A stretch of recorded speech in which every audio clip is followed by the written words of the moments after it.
Dealing with mistakes. There are a million little ways that you can mess up in your bullet journal. They can be extremely annoying and frustrating when they happen too, and they might undo all of the good that keeping your bullet journal does for your well-being if you're not careful. So here are some mistakes that made all the time. Writing the wrong day or date, screwing up a calendar, forgetting to add something, forgetting to omit something, misspelling something, creating a spread and then never looking at it again, forgetting to fill out a tracker or a log, ruining a page by getting it wet, or being inconsistent with a theme. So learning how to deal with a mistake is a very important part of bullet journaling. You don't want your mistakes to upset your mojo and defeat the object of keeping the journal in the first place.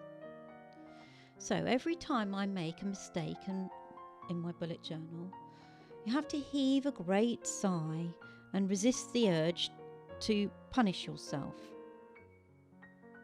Stare at the page for a few seconds, contemplate whether or not you should start over. But actually what you really ought to do is to draw a cross through your mistake and write the correct date or spelling and so on next to it and move on. Because in the end it's not a big deal.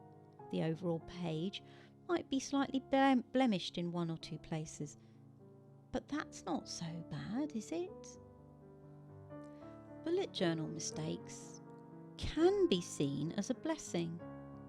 It might be quite hard to think of how mistakes can be anything other than a failure at the moment, but they are really a blessing. You can learn so much about the way your brain works by looking at the screw-ups. Using this knowledge, you can adapt and make your planning system better and work better for you.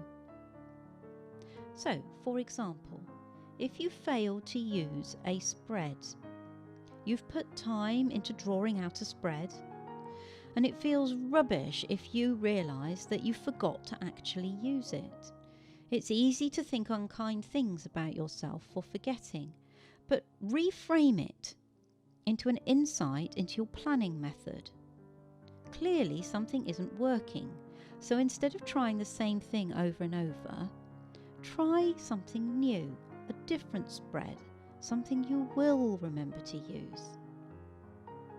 So, for example, I tried drawing out a monthly goals list next to my calendars until very recently.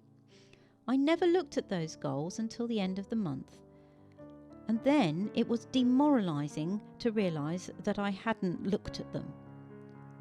So instead of putting myself through that frustration again and again, month after month, I simply don't do a goals list anymore.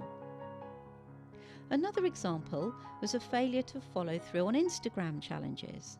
I drew up the prompts each month, and every month I had a page that I never used. I stopped adding the prompts to my bullet journal, and I've been perfectly fine about it. I realised that I was trying to do too much and I needed to cut it down a bit.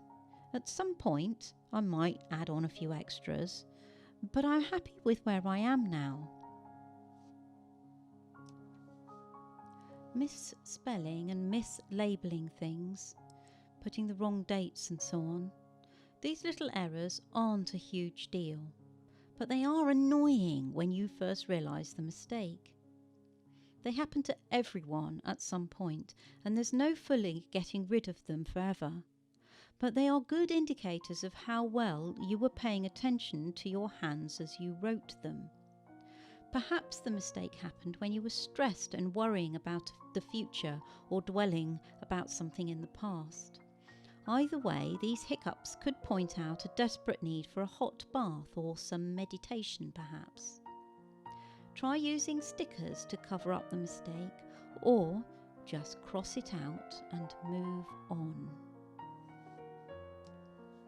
Messing up a page can happen in various ways. You might learn never to use liquid glue because the pages go crinkly. Or, as you can see here, I've got ink that's gone through from one page to another. Yes, I do have a pen test page, and no, I didn't use it. There are various things you can do in order to preserve the quality, if you like, of your art journal. You could stick 2 pages together. My daughter does this fairly frequently. But I didn't want to do that. I like my pages all to be the same thicknesses. So what I've done here is I've coated it with gold leaf and turned the whole page into a design reminiscent of coral, but with a golden sheen. I actually quite like the effect. Failure to fill out a log or a tracker is one of the more frustrating bullet journal mistakes. Sometimes it's easy to go for days without filling out a habit tracker or a gratitude log, for example. These can teach a few things.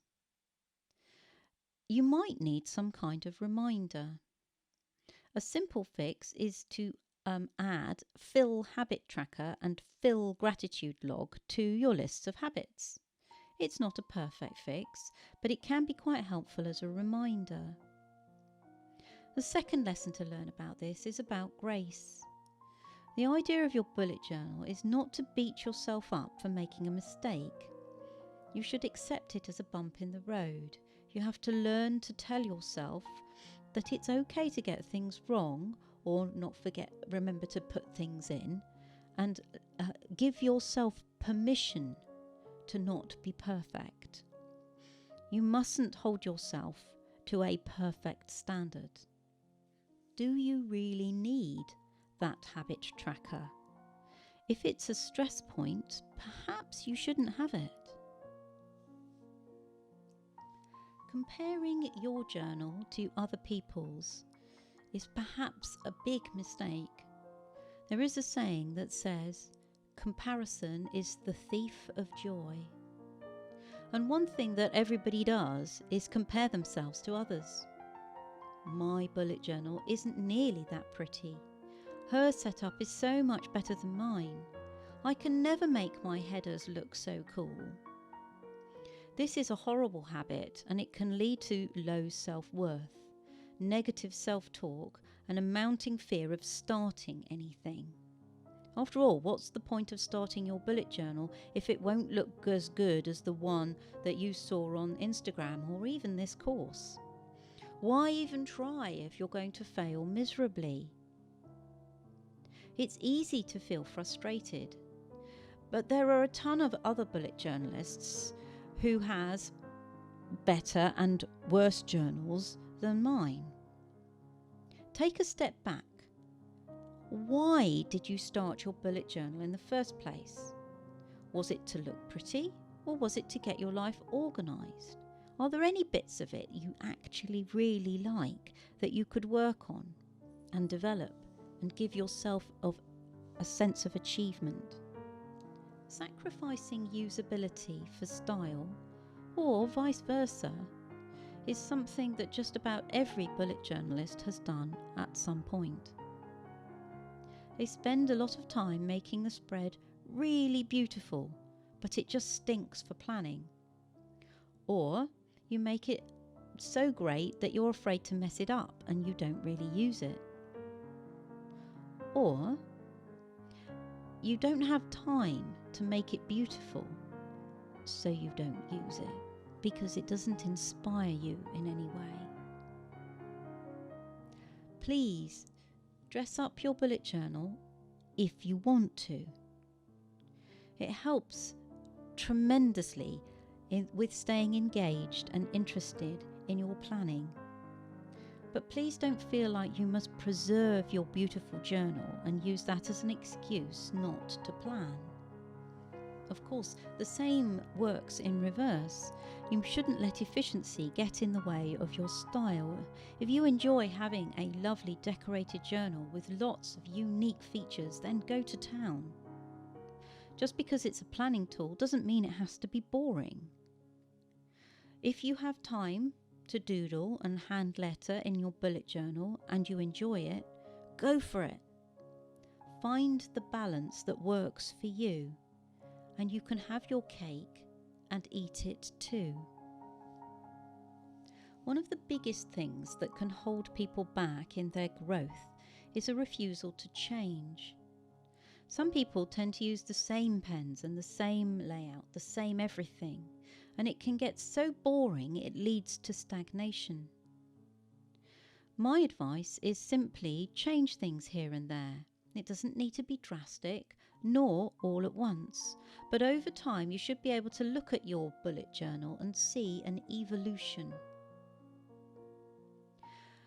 For my daughter, there's a gradual transition from her starting style to her style today, and you can see that on her Instagram posts.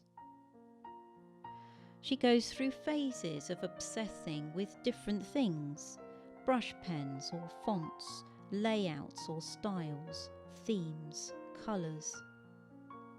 These things help her with her planning and hone a more efficient model. She's improved her handwriting skills, and she's learned new things. And she's learned new things about herself along the way too.